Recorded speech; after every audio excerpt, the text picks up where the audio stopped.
Chairman. Thank you for having this hearing.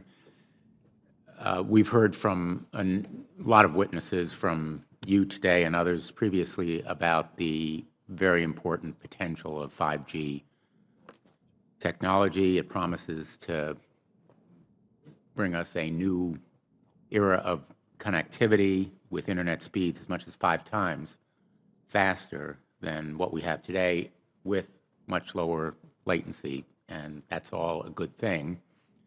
But 5G, as you well know, also uses higher frequency waves that don't travel as far and will rely on a network of hundreds of thousands, potentially millions of small cell sites. And the question then is, are there any health implications, any public safety implications to those additional sites that are likely to be located close to homes, schools, workplaces, and closer to the ground?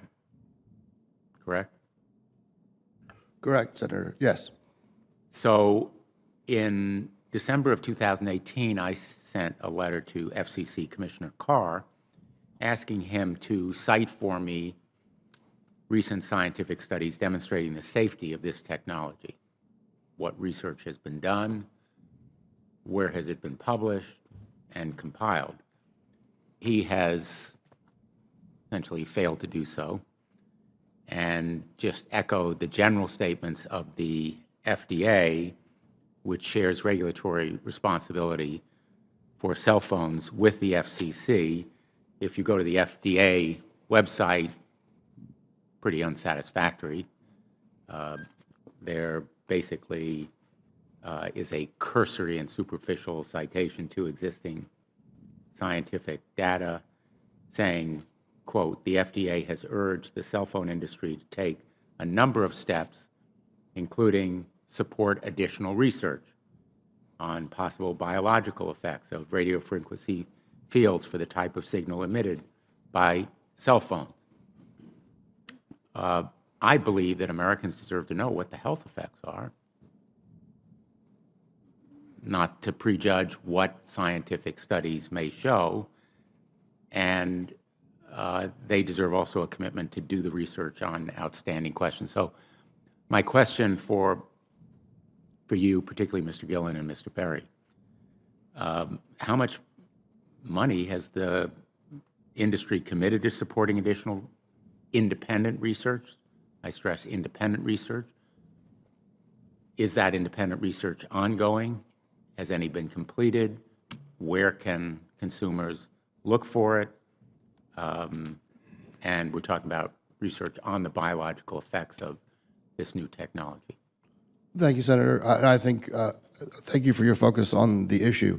Safety is paramount, and as you alluded to, we rely on the expert agencies, we rely on the findings of the FDA and others as to the requirements to keep all of us safe. There are no industry-backed studies, to my knowledge right now. Happy to visit with you as to what opportunities you think there needs to be more studies, and we're always for more science. We also rely on what the scientists tell us. So essentially, the answer to my question, how much money? Zero. I can certainly follow up with you, Senator. To my knowledge, there's no active studies being backed by industry today.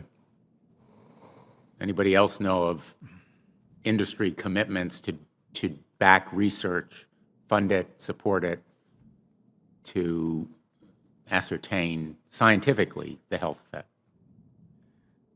Senator, I'm not aware either, but I do know that with small cells especially, you're going to have lower power levels. And of course, as from a carrier perspective, you want to be able to manage interference so that that interference is the lowest interference possible. So I would think that some of those studies or some of that information could be utilized in looking at the health consequences. But no, I'm not aware of any. So there really is no research ongoing. We're kind of flying blind here, so far as health and safety is concerned. Thank you, Mr. Chairman. Thank